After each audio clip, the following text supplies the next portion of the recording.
여름이 곧 다가오고 있는데요. 이는 바다의 계절이기도 하죠. 밝은 해, 시원한 바람, 모래사장에 부딪히는 파도 소리. 모래가 발에 달라붙고 음료는 1초 만에 뜨거워지고 불타는 듯한 슬리퍼까지. 죄송해요. 제가 정신이 팔렸네요. 하지만 제가 해변에서 생기는 문제점들을 해결해줄 놀라운 대책들을 한번 시도해봤어요. 여기 최고의 팁들을 알려드릴게요. 1번, 모래 묻은 발. 저도 여러분과 같았어요. 해변에 발을 딛자마자 발은 모래로 뒤덮였죠. 그리고 제가 발을 털거나 쓸어내려고 해도 이 모래들을 제거하는 건 거의 불가능했어요. 가장 최악은 해변에서의 다음날 신발을 신으려고 할 때입니다. 무슨 말인지 다 아실 거예요. 하지만 제가 완벽한 해결책을 찾았답니다. 저는 베이비 파우더를 가지고 가서 낡은 손수건이나 천 조각에 파우더를 뿌리고 꼭 싸서 묶어요. 해변에서 집으로 돌아가기 전에 발에 베이비 파우더를 문지르면 되는데요. 어땠을 것 같으세요? 파우더가 모든 수분을 흡수해서 가장 작은 모래알도 다 떨어져 나갔답니다. 2번, 자동차 키 숨기기. 매번 바닷가에 운전해서 갈 때마다 항상 생기는 일 같아요. 열쇠를 바닷물 속에서 잃어버린 적도 있고, 한 번은 모래사장에서, 그리고 한 번은 열쇠가 너무 뜨거워져서 고장이 난 적도 있었어요. 여러분도 이런 일을 겪은 적이 있다고 말씀해 주세요. 그러셨다면 여기 멋진 트릭이 하나 있어요. 꽃의 줄기나 잔디를 차 열쇠고리에 묶어주세요.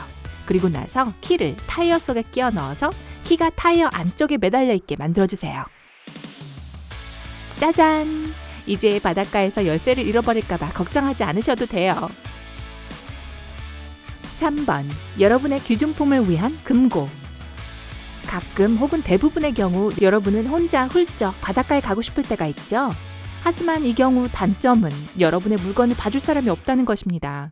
해결책은 여러분이 생각하시는 것보다 더 간단합니다. 저는 제 핸드폰, 지갑, 나머지 귀중품을 기저귀에 넣었습니다. 당연히 새 기저귀죠. 저는 사람들이 같은 목적으로 속옷을 사용한다는 걸 알고 있어요.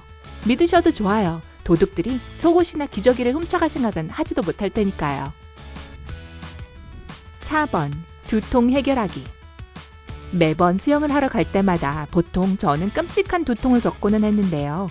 그때 친구 중 하나가 물속에서 수영을 할 때 압력의 변화 때문에 두통이 생기는 것이라고 이야기를 해줬어요. 친구가 이런 종류의 두통을 예방하는 방법을 알려줘서 요즘 이걸 매번 실천하고 있는데요.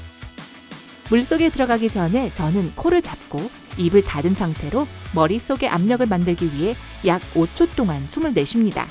그리고 숨을 깊게 들이마신 후 똑같은 것을 2번 더 반복해줍니다. 여러분의 몸은 새로운 압력에 적응을 하게 되어서 경미한 두통조차도 더 이상 겪지 않으실 거예요.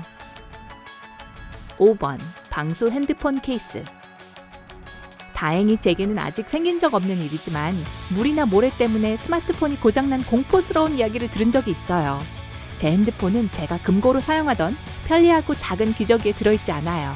이제 바닷가에 갈 땐 핸드폰을 지퍼락에 넣습니다. 비닐봉지를 완전히 닫기 전에 저는 빨대로 안에 든 모든 공기를 빨아들입니다. 그리고 잠가주시면 완전히 방수해 모래도 들어갈 구석이 없는 핸드폰 케이스가 완성됩니다. 6번, 막힌 귀 뚫기. 네, 물이 귀에 들어갔을 때 그 성가신 느낌에 대한 이야기입니다. 다른 쪽으로 몸을 기울여도 보고 귀에 손가락을 넣어보기도 하지만 어떤 것도 그 느낌을 없애주지는 못하는 것 같습니다. 네, 풍선이라는 단 한 가지를 제외하고요. 제 귀가 모두 꽉 막힌 것처럼 느끼면 저는 바로 코를 잡고 풍선을 불기 시작합니다. 어느 순간 풍선을 불다 보면 저는 조용한 딸깍 소리를 듣게 되는데요. 그때 귀가 다시 정상으로 돌아옵니다.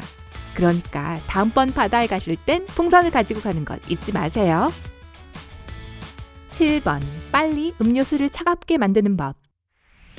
바닷가에서 음료를 차갑게 보관해줄 아이스박스가 없으신 경우에 혹은 가져가고 싶지 않은 분들이라면 이 팁을 시도해보세요.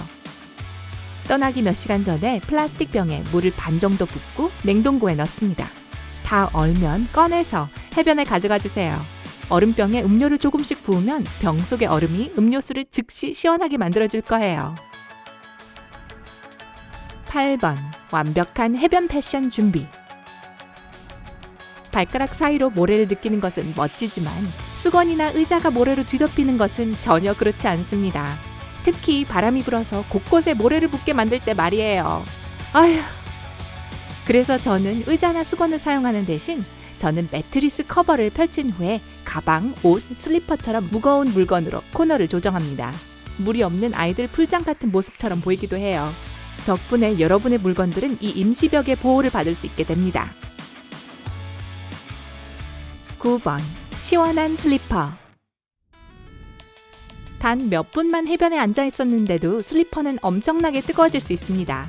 이제 가장 쉽고 재빠른 이 꿀팁을 실천해보세요. 하셔야 할 것은 샌들이나 슬리퍼를 여러분이 신지 않을 때 뒤집어 두는 것입니다. 이렇게 하면 슬리퍼가 직사광선을 받지 않아서 여러분이 신을 때 발을 뜨겁게 하지 않을 거예요. 10번. 병에 모래가 묻지 않게 하는 법. 해변에 가는 길에 가게에 멈춰서 얼음물이나 주스를 한 병 샀다고 해봅시다. 우리 모두 그러잖아요. 그쵸? 기분은 상쾌해지지만 병에 물이 생겨서 모래가 그 물에 달라붙으면 정말 금방 짜증이 나게 됩니다. 저는 모래가 묻지 않도록 제 물병을 종이컵에 꽂아두었어요. 정말 쉽지 않나요? 11번. 핸드폰을 지키는 다른 방법. 이전에 말씀드린 지퍼락 트릭 기억하시나요? 비닐봉지가 다 떨어졌다고 해봅시다. 하지만 당연히 모래나 물속에 핸드폰을 떨어뜨리고 싶지는 않으실 거예요. 여러분의 집에 랩이 있으시다면 지퍼락 대신 사용하실 수 있어요. 그거 아세요? 터치스크린도 여전히 작동합니다. 저는 심지어 물에 핸드폰을 갖고 들어가서 실험도 해봤어요. 추천하지는 않지만 저는 확인을 하고 싶었어요. 중요한 것은 여러분의 핸드폰을 가능한 아주 단단히 감싸야 한다는 거예요. 물론 더 겹겹이 쌀수록 터치스크린은 덜 작동하겠지만 그래도 최소한 핸드폰이 고장나지는 않을 테니까요. 12번. 햇볕 화상 응급처치. SPF 선크림을 얼마나 많이 사용하는지와는 별개로 저는 늘 햇볕 화상을 입게 되더라고요. 아우, 운도 좋아라. 그래서 여러분이 상상하실 수 있듯이 알로에베라 젤은 저의 해변 절친이에요. 여러분께 멋진 꿀팁을 공유해 드릴게요. 알로에베라 젤을 얼음틀에 짠 후 냉동고에 넣어주세요. 바닷가에서 돌아온 후 저는 알로에베라 얼음으로 얼굴, 팔, 등 어디든 햇볕 때문에 화상을 입은 부분에 문질러줍니다. 얼마나 시원해지고 기분이 좋아지는지 믿지 못하실 거예요. 거기에다가 당연히 햇볕에 탄 피부를 치료해주기도 하죠. 햇빛으로부터 피부를 보호하는 방법에 대한 이야기가 나왔으니 그 중요성을 강조하지 않을 수가 없네요. 물론 여러분이 모르시지는 않겠지만 그래도요. 어떤 경우든 항상 이 사항들을 명심하세요. 흐린 날이라고 해도 SPF 선크림을 사용하세요. 바다에 나가기 20분에서 30분 전에 30ml 정도 되는 양의 선크림을 발라주세요. 가장 연약한 부분인 입술을 보호하는 것도 잊지 마세요. 저는 SPF 30짜리 립밤을 사용해요. 최소 2시간마다 피부에 선크림을 덧발라주세요. 하지만 수영을 하러 가신다면 1시간마다 발라주세요. 오전 10시에서 오후 4시까지는 태양을 피해주세요. 그때 햇볕이 가장 강하고 여러분의 피부에 가장 큰 손상을 입힐 수 있는 시간대입니다. 복용하시는 약이 햇볕에 예민한 반응을 일으키지 않는지 꼭 확인하도록 하세요. 대다수의 항염제, 항생제, 항곰팡이제, 혈압약이 그런 증상을 보이게 할 수 있습니다. 바닷가에서 보내는 시간을 더 편안하게 만들어줄 수 있는 다른 트릭을 알고 계신가요? 댓글로 저희에게 알려주세요. 영상의 좋아요를 누르고 친구들과 공유한 후 구독 버튼을 눌러 밝은 밤과 함께하는 것 잊지 마세요.